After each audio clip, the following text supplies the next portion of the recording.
পুটিয়া রাজবাড়ির আরেকটা অংশে আমরা প্রবেশ করলাম। আমার সাথে ছাতা দিয়ে গাইড করতেছেন নাজমুল স্যার। এটা মুরব্বী মানুষের দায়িত্ব পালন করতেছে, অবশ্যই এমনিও মুরব্বী বাতান স্কুলের। আবার আমারও, কারণ ছাতা না দিলে এখন ক্যামেরা করতে পারবো না, তো বৃষ্টি চলতেছে হালকা হালকা। আরে কারুকাজ তো বিশাল। কি করছে রে, কি করতো?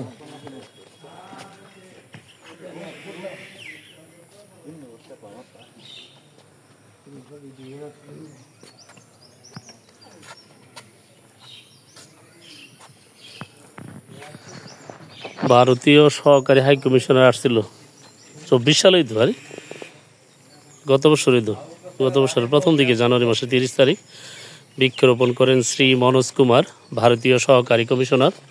কোনটা লাগালো এটা?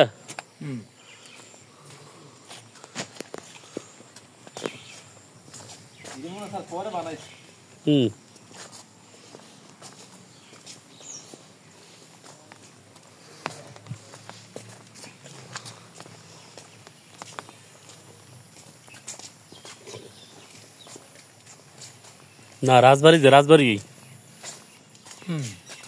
বিশাল বাড়ি।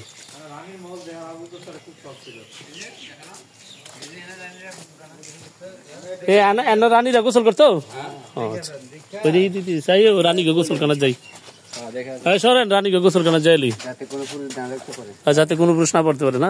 এখন আপনি তো এই রানী মহলে ঢুকে রয়েছেন, এখন তো রানীরা নাই। ও আচ্ছা, নাই স্যার, এই ভিতরে আসেন। হ্যাঁ, সেজন্য আমরা স্যার আসেন।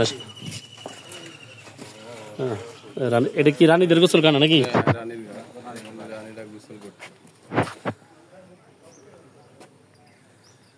মানে কি এটা কি জলাশয়?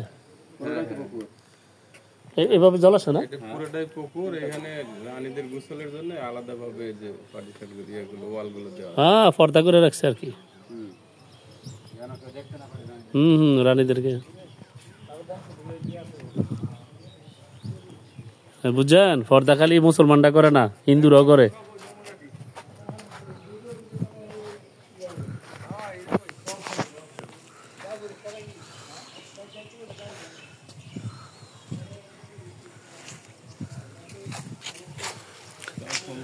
রানীমহল প্রবেশ করছেন আব্দুর রহমান স্যার। এটা গোসলখানা।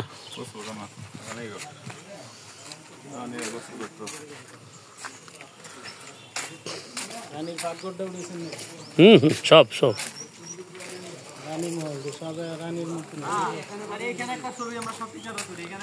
দাঁড়ান না কেন আরে এগুলো তো স্মৃতি থাকবে। দাঁড়ান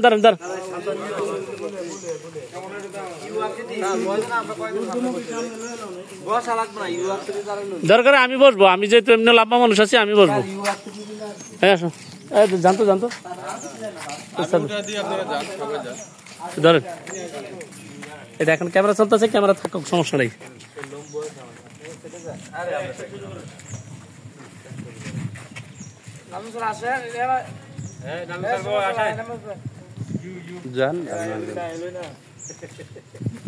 আমি ভিডিও প্লাস ছবি দুইটা সমানে করি।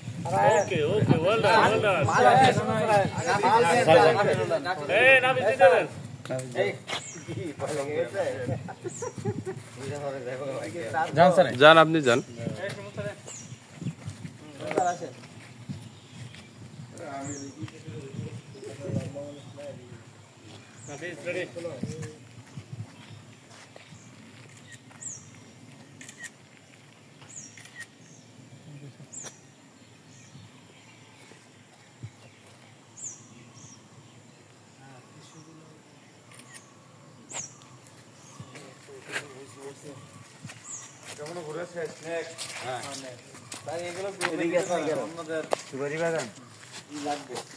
এটা যে একই রকম, এক একটা ইয়েতে এক এক রানী থাকে, এই জন্য রানী মহল। ও তার মানে এক একটাতে এক একটা রানী থাকতো।